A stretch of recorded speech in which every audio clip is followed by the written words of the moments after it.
This is a demonstration of the SmartDraft Adjust Pipe Slope or Elevation.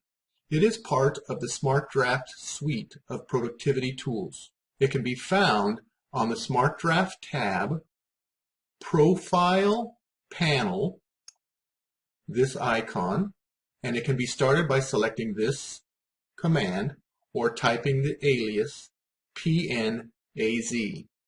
The Adjust Pipe Slope Elevation command is used to adjust the elevations of a single pipe or a series of pipes between two selected pipes or two selected structures.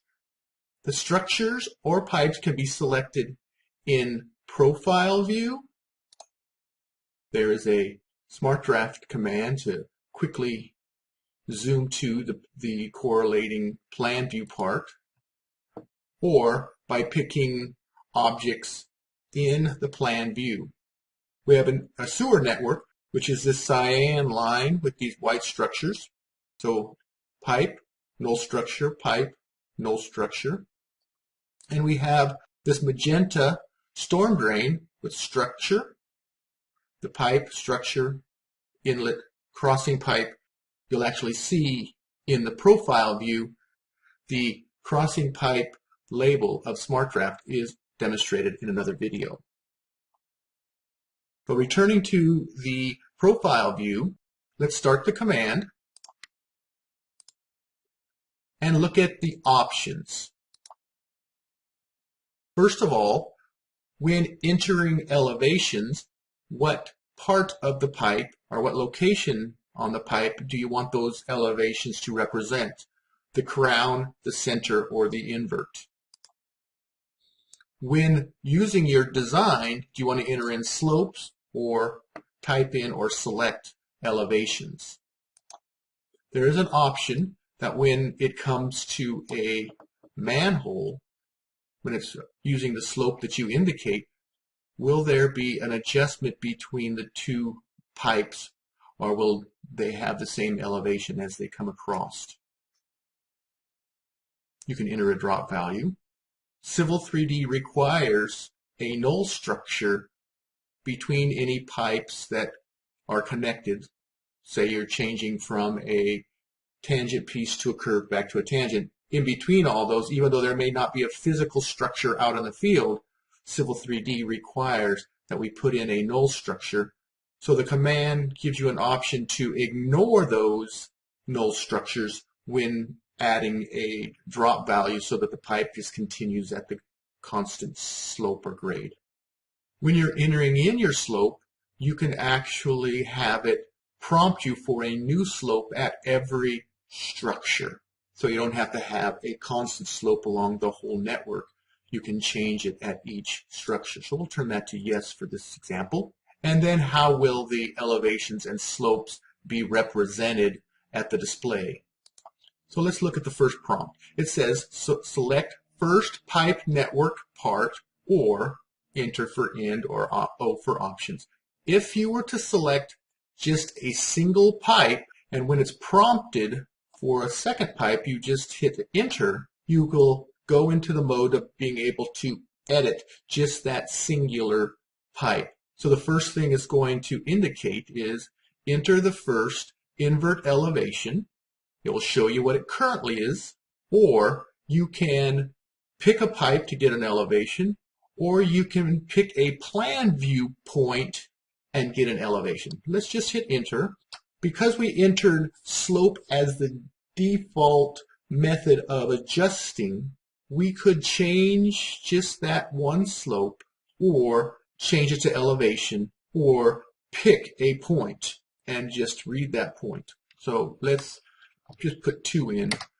You'd see that there was a null structure there, and now we have a break in the pipe.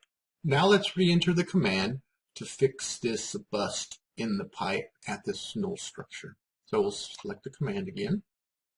Select the first sewer manhole. Select this manhole over here, so we're actually going through a structure. It's going to ask for the beginning elevation, or you can select a pipe or select a point to represent the elevation. What slope do you want? It's currently at 2 for that one first segment. So let's say 1. And you see that it raised up that whole section to where I selected the point, and now it's asking what about the next run. It's also going to be at 1. You can see now we still have another bust. All of the SmartDraft dynamic plan view structure labels updated for this change. Now let's go back and actually correct the pipe network run. 18, 118, 21, 1%, 1%, command over. Now we have a nice run. Start the command again using a different option with a drop across, 2/10 across. Pick the first sewer structure, the last sewer structure. It indicates the first elevation. Again, you can accept that. The first pipe run between structures is 1%. Let's change that to 1.1%. So you can see there was a slight change made. Now it's going to ask about the second run. Let's make that 1.1 also. So there's also the run change and the elevation drop difference. So we went up 2/10. The next section slope is 2.79. Let's change that to 2.6. So that change has been made. Now it's going to apply a 0.2 feet in elevation change to the next structure. And then what is, you can see that it has some multiple sections, so it has some little structures here in the middle. So it's at 2.68. But let's just make it 2.7. And the last section is 1.5.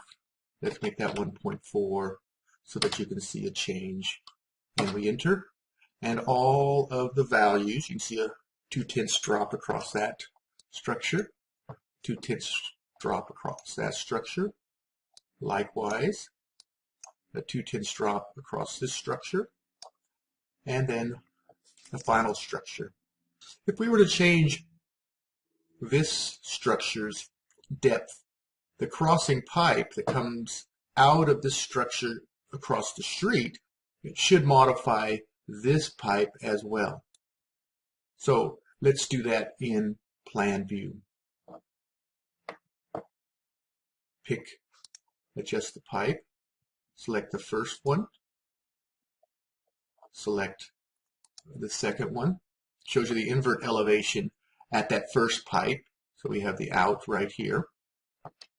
There's a 2% slope across the street. So let's change that to 2.2 so that we know the elevation has changed. Now there's a 2.2. So if we were to look up here, it's a 1.9, 1.19. Let's just change to 1 point. And then the next one, we're going to change it to 0.8. So there you see this elevation has changed for the crossing pipe. And these other pipes have also been done. Selecting the exact same, using the same command but selecting from the plan view, you can get the same results. Zooming back and forth in between to actually see the changes that are being made. Thank you. That concludes the demonstration of the SmartDraft Adjust Pipe Slope and Elevation command.